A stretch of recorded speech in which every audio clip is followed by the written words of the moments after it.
Hello everyone welcome back to my channel PA semester 3 history ਦੀ video series ਦੇ ਵਿੱਚ ਆਪਾਂ ਕਵਰ ਕਰਾਂਗੇ ਅੱਜ ਦਾ ਟੌਪਿਕ ਭਾਰਤ ਵਿੱਚ ਅੰਗਰੇਜ਼ਾਂ ਦੀ ਖੇਤੀਬਾੜੀ ਨੀਤੀ। ਭਾਰਤ ਦੇ ਵਿੱਚ ਖੇਤੀ ਦਾ ਵਪਾਰੀਕਰਨ ਕਿੱਦਾਂ ਹੋਇਆ, ਅੰਗਰੇਜ਼ਾਂ ਦੇ ਸਮੇਂ ਵਿੱਚ ਭਾਰਤ ਦਾ ਵਣੀਜੀਕਰਨ ਖੇਤੀਬਾੜੀ ਦਾ ਕਿਵੇਂ ਹੋਇਆ। ਇੰਪੋਰਟੈਂਟ ਬਹੁਤ ਹੀ ਜ਼ਿਆਦਾ ਫਰੂਟਫੁਲ ਵੀਡੀਓ ਹੋਣ ਵਾਲਾ, ਐਂਡ ਤੱਕ ਦੇਖਿਓ। ਬਹੁਤ ਸਾਰੇ ਸਬਸਕ੍ਰਾਈਬਰਸ ਐਸੇ ਨੇ ਜਿਨ੍ਹਾਂ ਨੇ ਚੈਨਲ ਨੂੰ ਸਬਸਕ੍ਰਾਈਬ ਨਹੀਂ ਕੀਤਾ, ਲਾਈਕ ਕਰਦੇ ਨੇ, ਵਿਊ ਵੀ ਵੱਧਦੇ ਨੇ, ਕਮੈਂਟ ਵੀ ਆਉਂਦੇ ਆ, ਬਟ ਸਬਸਕ੍ਰਾਈਬਰਸ ਬਹੁਤ ਘੱਟ ਨੇ। ਠੀਕ ਹੈ, ਜਿਸ ਹਿਸਾਬ ਨਾਲ ਮਿਹਨਤ ਹੁੰਦੀ ਹੈ ਚੈਨਲ ਤੇ ਸਬਸਕ੍ਰਾਈਬਰਸ ਬਹੁਤ ਘੱਟ ਹੈ, ਤਾਂ ਇਸ ਕਰਕੇ ਚੈਨਲ ਨੂੰ ਵੱਧ ਤੋਂ ਵੱਧ ਸ਼ੇਅਰ ਕਰਿਆ ਕਰੋ। ਜਿਹੜੇ ਨਿਊ ਕਮਰਸ ਹੈ, ਨਿਊ ਸਬਸਕ੍ਰਾਈਬਰਸ ਨੇ, ਅਗਰ ਤੁਹਾਨੂੰ ਕੁਝ ਵੀ ਚੰਗਾ ਲੱਗਦਾ ਚੈਨਲ ਤੇ ਤਾਂ ਸਬਸਕ੍ਰਾਈਬ ਕਰਨਾ ਤੇ ਬਣਦਾ ਹੈ ਨਾ। ਬਾਕੀ ਕਾਫੀ ਸਾਰਾ ਕੰਟੈਂਟ ਮੇਰੇ ਚੈਨਲ ਤੇ ਅਵੇਲੇਬਲ ਹੈ। ਇੰਪੋਰਟੈਂਟ ਕੁਐਸਚਨ ਇੰਗਲਿਸ਼ ਦੇ ਬਹੁਤ ਹੀ ਡਿਮਾਂਡਿੰਗ ਹੈ, ਉਹ ਵੀ ਮੈਂ ਆਪਣੇ ਚੈਨਲ ਦੇ ਉੱਤੇ ਦੋ ਤਿੰਨ ਵੀਕਸ ਪਹਿਲਾਂ ਪਾ ਦਿੱਤਾ ਹੈ, ਸੋ ਉਹਨੂੰ ਵੀ ਚੈੱਕਆਊਟ ਜ਼ਰੂਰ ਕਰਿਓ। ਸੋ ਸਟਾਰਟ ਕਰਦੇ ਹਾਂ ਅੱਜ ਦਾ ਵੀਡੀਓ। ਹੁਣ ਦੇਖੀ ਜਾਵੇ ਤਾਂ ਭਾਰਤ ਖੇਤੀ ਵਾਲਾ ਦੇਸ਼ ਹੈ। 70% ਲੋਕ ਖੇਤੀ ਤੇ ਨਿਰਭਰ ਕਰਦੇ ਨੇ। ਭਾਰਤ ਦਾ ਕਿਸਾਨ ਸ਼ੁਰੂ ਤੋਂ ਹੀ ਖੇਤੀ ਕਰਦਾ ਆ ਰਿਹਾ ਜਾਂ ਫਿਰ ਇਹਦੇ ਨਾਲ ਸੰਬੰਧਿਤ ਕੰਮ ਕਰਦਾ ਆ ਰਿਹਾ। ਅੰਗਰੇਜ਼ਾਂ ਦੇ ਆਉਣ ਤੋਂ ਪਹਿਲਾਂ ਵੀ ਕਿਸਾਨ ਜਿਹੜੇ ਸੀ ਸਿਰਫ ਉਹਨਾਂ ਫਸਲਾਂ ਨੂੰ ਪੈਦਾ ਕਰਦੇ ਸੀ ਜਿਹੜੇ ਉਹਨਾਂ ਦੀਆਂ ਨੀਡਸ ਪੂਰੀਆਂ ਕਰਦੇ ਸੀ। ਫੋਰ ਐਗਜ਼ਾਮਪਲ ਕਣਕ, ਚਾਵਲ, ਹਨਾ, ਰੂੰ ਵਗੈਰਾ ਐਵੇਂ ਦੀ ਖੇਤੀ ਕਰਦੇ ਹੁੰਦੇ ਸੀ, ਬਾਜਰਾ ਵਗੈਰਾ ਬੀਜਦਾ ਹਨਾ। ਤਾਂ ਜਿਹੜੇ ਮਿਲਟਸ ਦੀ ਖੇਤੀ ਸੀ ਉਹ ਕੀਤੀ ਜਾਂਦੀ ਸੀਗੀ ਹਨਾ। ਤਾਂ ਮੋਟਾ ਅਨਾਜ ਵਗੈਰਾ ਇਹੋ ਜਿਹਾ ਕੁਝ ਖਾਂਦੇ ਹੁੰਦੇ ਸੀਗੇ। ਚਾਹ ਕੌਫੀ ਦੀ ਤਾਂ ਆਪਾਂ ਨੂੰ ਆਦਤ ਨਹੀਂ ਸੀ, ਤਾਂ ਇਹ ਜਿਹੜਾ ਕਾਰਨਾਮਾ ਸ਼ੁਰੂ ਕੀਤਾ ਖੇਤੀਬਾੜੀ 'ਚ ਚਾਹ ਕੌਫੀ ਦਾ, ਇਹ ਅੰਗਰੇਜ਼ਾਂ ਤੋਂ ਹੀ ਆਇਆ। ਫਾਈਨ। ਤਾਂ ਆਪਾਂ ਸਿਰਫ ਕੀ ਕਰਦੇ ਸੀ, ਭਾਰਤ ਦਾ ਕਿਸਾਨ ਗੁਜ਼ਾਰੇ ਜੋਗੀਆਂ ਚੀਜ਼ਾਂ ਪੈਦਾ ਕਰਦਾ ਸੀ ਅਤੇ ਪਿੰਡ ਦੀਆਂ ਆਲੇ ਦੁਆਲੇ ਦੇ ਜਿਹੜੇ ਥੋੜ੍ਹੇ ਬਹੁਤੇ ਲੋਕਾਂ ਕੋਲੇ ਜ਼ਮੀਨਾਂ ਨਹੀਂ ਸੀ ਤਾਂ ਉਹਨਾਂ ਦਾ ਵੀ ਜਿਹੜਾ ਸੀਗਾ ਲੋੜਾਂ ਦੀ ਪੂਰਤੀ ਕਰਦਾ। ਫੋਰ ਐਗਜ਼ਾਮਪਲ ਘੜੇ ਬਣਾਉਣ ਵਾਲੇ ਤੋਂ ਘੜੇ ਲੈਣੇ ਨੇ ਹਨਾ, ਕਿਉਂਕਿ ਮਿੱਟੀ ਦੇ ਘੜੇ ਯੂਜ਼ ਹੁੰਦੇ ਸੀਗੇ।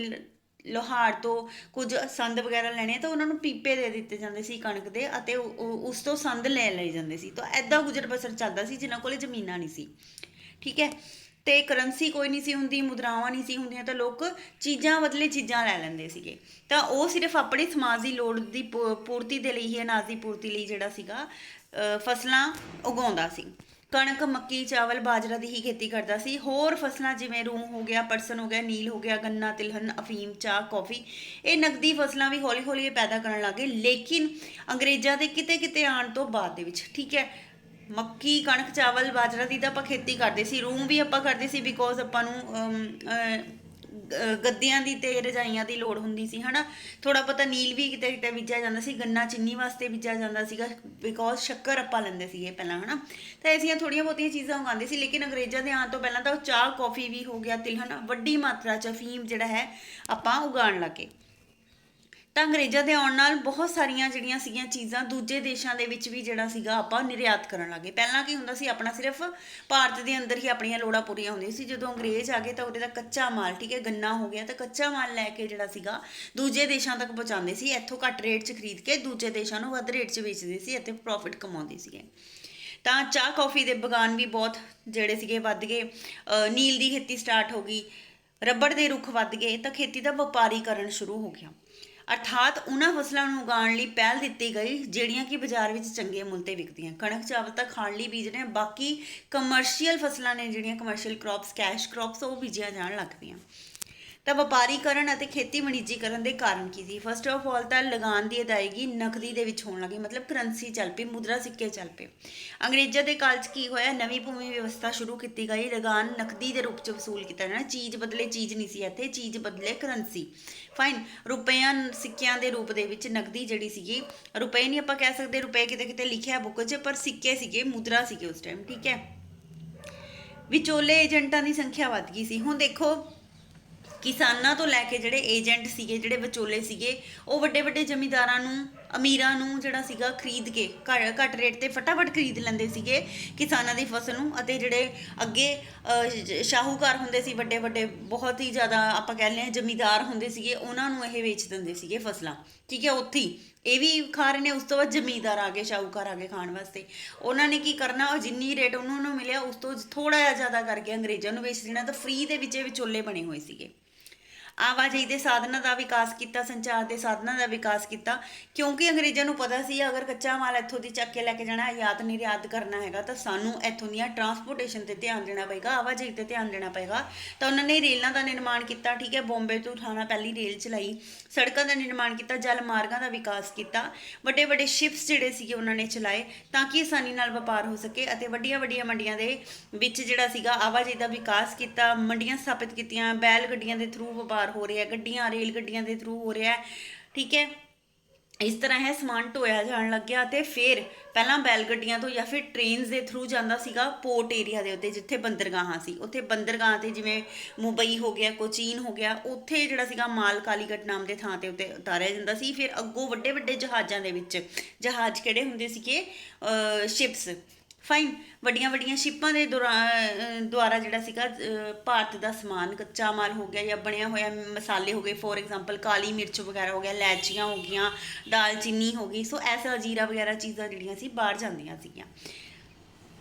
ਛੇਤੀ ਖਰਾਬ ਹੋਣ ਵਾਲੀਆਂ ਫਸਲਾਂ ਵੀ ਜਿਹੜੀਆਂ ਸੀਗੀਆਂ ਮੰਡੀਆਂ 'ਚ ਵਿਕਣ ਲੱਗ ਗਈਆਂ। ਕਲਕੱਤਾ, ਮਦਰਾਸ, ਬੰਬੇ ਦੀਆਂ ਬੰਦਰਗਾਹਾਂ ਦੇ ਰਾਹੀਂ, ਠੀਕ ਹੈ, ਬੰਦਰਗਾਹਾਂ ਕਿੱਥੇ ਹੁੰਦੀਆਂ, ਜਿਹੜੀ ਆਪਣੀ ਸਮੁੰਦਰੀ ਏਰੀਆਜ਼ ਦੇ ਨੇੜੇ ਜਿਹੜੀਆਂ ਬੰਦਰਗਾਹਾਂ ਬਣਾਈਆਂ ਹੁੰਦੀਆਂ, ਜਿੱਥੇ ਜਹਾਜ਼ ਜਿਹੜੇ ਨੇ ਉੱਥੇ ਖੜ੍ਹਦੇ ਨੇ, ਤਾਂ ਉਹਨਾਂ ਨੂੰ ਬੰਦਰਗਾਹਾਂ ਕਹਿੰਦੇ। ਤਾਂ ਬੰਦਰਗਾਹਾਂ ਰਾਹੀਂ ਮਾਲ ਵਿਦੇਸ਼ ਜਾਣ ਲੱਗਿਆ। ਕਰੰਸੀ ਦੀ ਵਰਤੋਂ, ਠੀਕ ਹੈ, ਮੈਂ ਹੁਣੇ ਕਹਿ ਕੇ ਹਟੀਆਂ, ਸਿੱਕੇ, ਮੁਦਰਾਵਾਂ ਦਾ ਯੂਜ਼ ਹੋਣ ਲੱਗ ਗਿਆ। ਪਹਿਲਾਂ ਕੀ ਹੁੰਦਾ ਸੀ ਆਪਣੇ ਭਾਰਤ ਦੇ ਵਿੱਚ, ਪ੍ਰਾਚੀਨ ਭਾਰਤ 'ਚ ਅਨਾਜ ਦਾ ਵਟਾਂਦਰਾ ਹੁੰਦਾ ਸੀ। ਜਿੰਨੇ ਪੀਪੇ ਆਪਾਂ ਕਣਕ ਦੇ ਦਿੰਦੇ ਹੁੰਦੇ ਸੀ, ਅਗਰ ਫੋਰ ਐਗਜ਼ਾਮਪਲ ਆਪਾਂ ਨੂੰ ਚਾਵਲਾਂ ਦੀ ਲੋੜ ਹੈ ਤਾਂ ਆਪਾਂ ਕਣਕ ਦੇ ਪੀਪੇ ਦੇ ਕੇ ਚਾਵਲ ਦੇ ਪੀਪੇ ਲੈ ਲੈਂਦੇ ਸੀ। ਐਸਾ ਕੁਝ ਹੁੰਦਾ ਸੀ, ਚੀਜ਼ ਬਦਲੇ ਚੀਜ਼ ਹੁੰਦੀ ਸੀ। ਘੜੇ ਖਰੀਦਣੇ, ਉਹਨਾਂ ਨੂੰ ਪੀਪਾ ਦੇਤਾ ਜਾਂ ਜਿੰਨਾ ਵੀ ਤਸਲਾ ਦੇਤਾ, ਹੈ ਨਾ, ਇੱਕ ਟੋਕਰੀ ਅਨਾਜ ਦੀ ਦੇਤੀ ਤੇ ਉਹਨਾਂ ਤੋਂ ਘੜੇ ਵਗੈਰਾ ਲੈ ਲਏ। ਸੋ ਐਦਾਂ ਜਿਹੜਾ ਸੀਗਾ ਆਪਣਾ ਬਾਰਟਰ ਸਿਸਟਮ ਚੱਲਦਾ ਸੀ। ਪਰ ਜਦੋਂ ਅੰਗਰੇਜ਼ ਆ ਗਏ ਤਾਂ ਕਰੰਸੀ ਨਾਲ ਲੈ ਕੇ ਆਏ ਨੇ, ਠੀਕ ਹੈ, ਤਾਂ ਉਹਨਾਂ ਨੇ ਕਰੰਸੀ ਜਿਹੜੀ ਹੈਗੀ ਹੈ ਸੀਮਤ ਕਰੰਸੀ ਹੁੰਦੀ ਸੀ। ਸ਼ਾਹੂਕਾਰ ਵੀ ਸਿੱਕੇ ਮੁਦਰਾਵਾਂ ਦੇ ਰੂਪ 'ਚ ਕਰਜ਼ਾ ਦੇਣ ਲੱਗੇ, ਵਾਪਸ ਲੈਣ ਲੱਗੇ, ਤਾਂ ਐਦਾਂ ਦਾ ਕਰੰਸੀ ਸਿਸਟਮ ਚੱਲ ਪਿਆ। ਬ੍ਰਿਟਿਸ਼ ਸਰਕਾਰ ਦੀ ਨੀਤੀ, ਭਾਰਤੀ ਫਸਲਾਂ ਦੀ ਨਿਰਯਾਤ ਨੀਤੀ ਦੇ ਵਿੱਚ ਸਰਕਾਰ ਦਾ ਸਰਗਰਮ ਜਿਹੜੀ ਹੈਗੀ ਹੈ ਸਰਕਾਰ ਰਹੀ ਹੈ ਨਿਰਯਾਤ ਕਰਨ ਦੇ ਵਿੱਚ। ਭਾਰਤ ਦਾ ਸਮਾਨ ਜਿਹੜਾ ਹੈ ਇੱਥੋਂ ਕੱਚਾ ਮਾਲ ਨਿਰਯਾਤ ਮਤਲਬ ਐਕਸਪੋਰਟ ਕਰਨ 'ਚ ਜੋਸ਼ ਦੇ ਨਾਲ ਰੇਲਵੇ ਪਟੜੀਆਂ ਵਿਛਾਈਆਂ ਗਈਆਂ, ਬੰਦਰਗਾਹਾਂ ਦੇ ਨੇੜੇ ਮੰਡੀਆਂ ਦਾ ਨਿਰਮਾਣ, ਸ਼ਹਿਰਾਂ ਦਾ ਨਿਰਮਾਣ ਕੀਤਾ ਗਿਆ। ਕੱਚਾ ਮਾਲ ਆਸਾਨੀ ਦੇ ਨਾਲ ਉਹਨਾਂ ਬੰਦਰਗਾਹਾਂ 'ਤੇ ਜਾ ਕੇ ਬਾਕੀ ਦੇਸ਼ਾਂ ਦੇ ਵਿੱਚ, ਯਾਨੀ ਕਿ ਉਹਨਾਂ ਦੇ ਦੇਸ਼ਾਂ ਦੇ ਵਿੱਚ ਵੀ, ਬਾਕੀ ਯੂਰਪੀਅਨ ਕੰਟਰੀਜ਼ 'ਚ ਜਾਣ ਲੱਗਿਆ।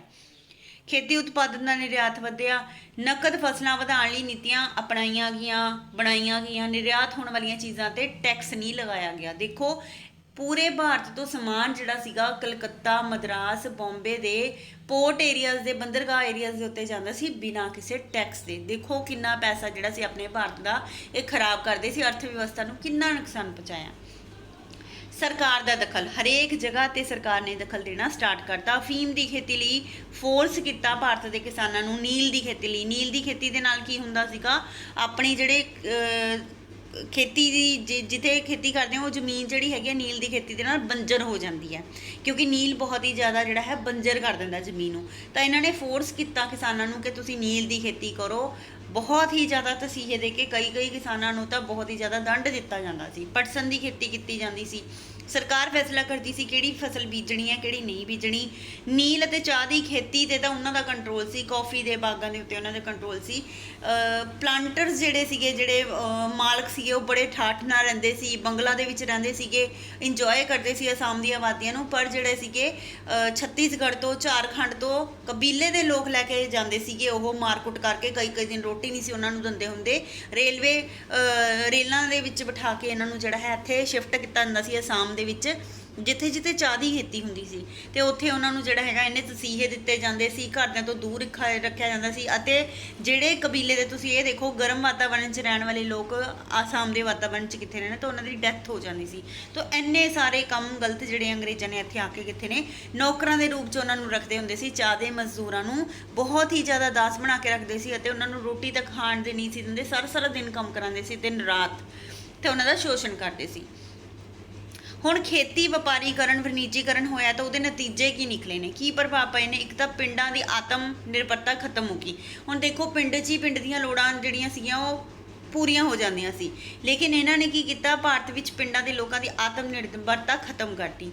ਹੁਣ ਪੇਂਡੂ ਭਾਰਤ ਜਿਹੜਾ ਸੀ ਮੰਡੀਆਂ, ਬਾਜ਼ਾਰਾਂ, ਸ਼ਹਿਰਾਂ, ਬੰਦਰਗਾਹਾਂ ਦੇ ਨਾਲ ਜੁੜ ਗਿਆ। ਸ਼ਹਿਰਾਂ ਤੋਂ ਬੰਦਰਗਾਹ ਤੱਕ ਸਮਾਨ ਜਾਂਦਾ, ਫਿਰ ਵਿਸ਼ਵ ਦੀਆਂ ਮੰਡੀਆਂ 'ਚ ਜਾਂਦਾ। ਭਾਰਤੀ ਫਸਲਾਂ ਕਾਟਨ ਸੀ, ਕਪਾਹ ਯਾਨੀ ਕਿ ਜੂਟ ਹੋ ਗਿਆ, ਪੋਸਟ ਹੋ ਗਿਆ, ਫੀਮ, ਚਾਹ, ਕੌਫੀ, ਤੰਬਾਕੂ ਆਦਿ ਜਿਹੜਾ ਸੀਗਾ, ਇਹਨਾਂ ਦੀਆਂ ਕੀਮਤਾਂ ਵਿਸ਼ਵ ਬਾਜ਼ਾਰ ਦੀ ਮੰਡੀ ਤੇ ਹੀ ਨਿਰਭਰ ਹੋ ਗਈਆਂ। ਤਾਂ ਫਸਲਾਂ ਜਿਹੜੀਆਂ ਸੀ, ਜਿਹੜੀਆਂ ਆਮ ਫਸਲਾਂ ਨੇ, ਮੋਟੇ ਅਨਾਜ ਵਾਲੀਆਂ ਫਸਲਾਂ ਨੇ, ਇਹ ਖਤਮ ਕਰਤੀਆਂ ਇਹਨਾਂ ਨੇ, ਅਤੇ ਜਿਹੜੀਆਂ ਕੈਸ਼ ਕਮਰਸ਼ੀਅਲ ਕ੍ਰੌਪ ਸੀ ਉਹ ਇਹਨਾਂ ਨੇ ਵਧਾਤੀਆਂ। ਫਸਲਾਂ ਦੇ ਬਦਲੇ ਫਸਲ ਖਰੀਦਣ ਵਾਲੇ ਲੋਕ ਹੁਣ ਕੀ ਕਰਨ ਲੱਗੇ, ਮੁਦਰਾ ਸਿੱਕਿਆਂ ਦਾ ਯੂਜ਼ ਕਰਨ ਲੱਗੇ, ਹੈ ਨਾ। ਇੱਕ ਚੀਜ਼ ਦੇ ਬਦਲੇ ਦੂਜੀ ਚੀਜ਼ ਮਿਲਣੀ ਜਿਹੜੀ ਸੀ ਮੁਸ਼ਕਿਲ ਹੋ ਗਈ, ਆਤਮ ਨਿਰਭਰਤਾ ਖਤਮ ਹੋ ਗਈ। ਕੈਸ਼ ਕ੍ਰੌਪਸ ਦੇ ਵਿੱਚ ਵਾਧਾ, ਨਕਦੀ ਕ੍ਰੌਪਸ ਦੇ ਵਿੱਚ ਵਾਧਾ।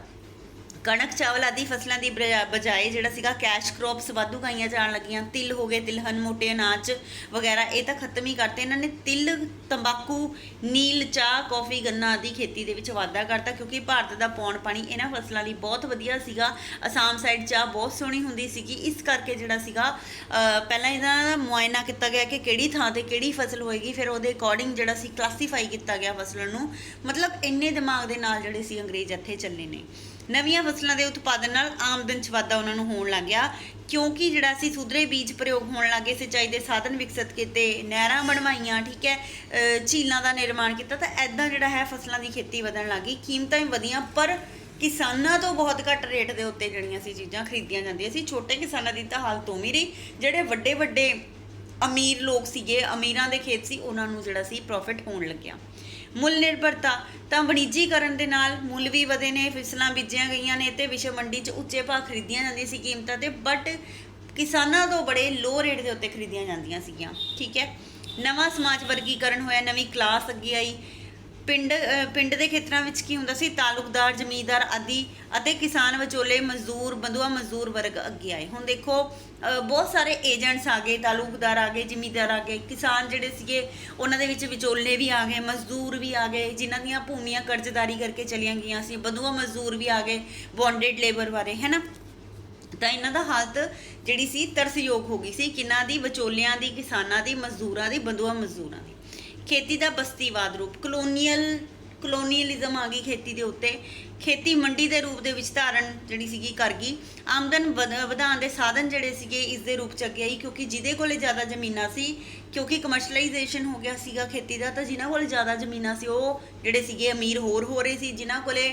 ਜਿਨ੍ਹਾਂ ਨੇ ਥੋੜ੍ਹਾ ਬਹੁਤਾ ਕਰਜ਼ਾ ਚੱਕਿਆ ਹੋਇਆ ਸੀ ਉਹਨਾਂ ਦੀਆਂ ਜ਼ਮੀਨਾਂ ਖੋਈਆਂ ਜਾ ਰਹੀਆਂ ਸੀਗੀਆਂ, ਠੀਕ ਹੈ, ਕਿਉਂਕਿ ਉਹਨਾਂ ਨੂੰ ਜਿਹੜੇ ਆ ਬੀਜ ਵੀ ਬਹੁਤ ਜ਼ਿਆਦਾ ਮਹਿੰਗੇ ਰੇਟ 'ਤੇ ਮਿਲ ਰਹੇ ਸੀ। ਤਾਂ ਉਹਨਾਂ ਦੀ ਪ੍ਰੋਬਲਮ ਹੀ ਬਣੀ ਹੋਈ ਸੀ। ਭਾਰਤ ਵਿੱਚ ਬਣਿਆ ਮਾਲ ਜਿਹੜਾ ਸੀ, ਕੋਈ ਵੀ ਕੱਚਾ ਮਾਲ ਬ੍ਰਿਟੇਨ ਦੇ ਉਦਯੋਗਾਂ ਦੇ ਵਿੱਚ ਯੂਜ਼ ਹੋਣ ਲੱਗ ਗਿਆ, ਕਾਰਖਾਨਿਆਂ 'ਚ ਭੇਜਿਆ ਜਾਂਦਾ। ਉੱਥੇ ਬਣਿਆ ਜਿਹੜਾ ਬਿਲਕੁਲ ਤਿਆਰ ਮਾਲ ਸੀ ਭਾਰਤ ਤੱਕ ਆਉਂਦਾ ਅਤੇ ਟਰੱਕਾਂ, ਰੇਲਾਂ ਰਾਹੀਂ ਪਿੰਡਾਂ ਤੱਕ ਪਹੁੰਚਾਇਆ ਜਾਂਦਾ, ਅਤੇ ਬਹੁਤ ਹੀ ਹਾਈ ਰੇਟਾਂ 'ਤੇ ਸਾਨੂੰ ਖਰੀਦਣਾ ਪੈਂਦਾ ਜ਼ਬਰਦਸਤੀ। ਖੇਤੀਹਰਾਂ ਦੇ ਹੱਥ 'ਚ ਭੂਮੀ ਹੋ ਗਈ। ਹੁਣ ਦੇਖੋ ਆਪਾਂ ਹਾਈ ਕੀਮਤਾਂ ਦੇ ਉੱਤੇ ਸਮਾਨ ਖਰੀਦ ਰਹੇ ਸੀਗੇ, ਠੀਕ ਹੈ, ਹਾਈ ਕੀਮਤਾਂ ਦੇ ਉੱਤੇ ਸਮਾਨ ਖਰੀਦ ਰਹੇ ਸੀ। ਇਸ ਦੇ ਨਾਲ ਕੀ ਹੋ ਰਿਹਾ ਸੀਗਾ, ਕਿਉਂਕਿ ਬਾਰਟਰ ਸਿਸਟਮ ਤਾਂ ਖਤਮ ਕਰਤਾ ਸੀ, ਚੀਜ਼ ਬਦਲੇ ਚੀਜ਼ ਤਾਂ ਮਿਲ ਨਹੀਂ ਰਹੀ ਸੀ, ਕਰੰਸੀ ਦੇ ਉੱਤੇ ਮਿਲ ਰਹੀ ਸੀ, ਤਾਂ ਕਰਕੇ ਆਪਾਂ ਗਰੀਬ ਹੋ ਰਹੇ ਸੀ। ਖੇਤੀ ਸੀ ਗੈਰ ਖੇਤੀਹਰਾਂ ਦੇ ਹੱਥ ਦੇ ਵਿੱਚ ਹੋ ਗਈ ਸੀ। ਕਿਸਾਨ ਮਿਹਨਤ ਕਰਕੇ ਜੋ ਵੀ ਪੈਦਾ ਕਰਦਾ ਸੀ ਉਹਦਾ ਵਿਆਜ ਹੀ ਚੁਕਾ ਪਾਉਂਦਾ ਸੀ, ਕਦੇ ਵੀ ਵਿਆਜ ਉਹਦਾ ਵਿਚਾਰੇ ਦਾ ਪੂਰਾ ਨਹੀਂ ਸੀ ਹੋ ਰਿਹਾ। ਭੂਮੀ ਨੂੰ ਗਿਰਵੀ ਰੱਖਿਆ ਜਾਂਦਾ ਤੇ ਉਸ ਤੋਂ ਬਾਅਦ 'ਚ ਸ਼ਾਹੂਕਾਰ ਜਿਹੜੇ ਸੀ ਉਸਦੀ ਜਿਹੜੀ ਪੂੰਜੀ ਸੀ ਹੜੱਪ ਲੈਂਦੇ ਸੀ, ਭੂਮੀ ਹੜੱਪ ਲੈਂਦੇ ਸੀ। ਸੋ ਇਹ ਸੀ ਅੱਜ ਦਾ ਵੀਡੀਓ। ਨੈਕਸਟ ਵੀਡੀਓ ਪੇਂਡੂ ਕਰਜ਼ਦਾਰੀ 'ਤੇ ਹੋਏਗਾ। Thank you so much.